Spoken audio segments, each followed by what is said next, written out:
बिशामी town इंतजामिया जना अहली शहर जो मुख्य चौरायो तंबूरा चौक गटर जे गंदे पानी जे लपेट में ज़ाइरीन तोड़ी शहरी सख्त परेशान। लाखणी लतीफ़ जी नगरी गंदगी खां पाक न थी सगी।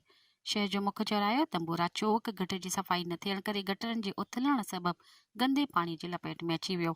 इंतजामिया सुस्तीअ जो मुज़ाहिरो करण लगी। शहर जे मुख़्तलिफ़ चौकनि चौराहनि में का बि सफ़ाई सुथराई न थियण करे कचरे जा ढेर लॻल आहिनि, जे सबब शहरी परेशानी खे मुंहुं ॾियण ते मजबूर थी विया आहिनि। मौजूदा टाउन ऑफिसर जी मुसलसल बेध्यानी लापरवाहीअ सबब शहर गंदगीअ जे वर चढ़ी वियो आहे।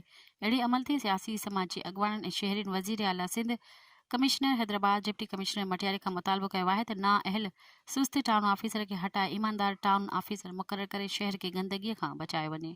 मज़ीद ख़बरनि ऐं तफ़सीलात लाइ विज़िट कयो असांजी वेबसाइट www.awamiNewsHD.com ऐं ॾिसंदा रहो अवामी न्यूज़ HD।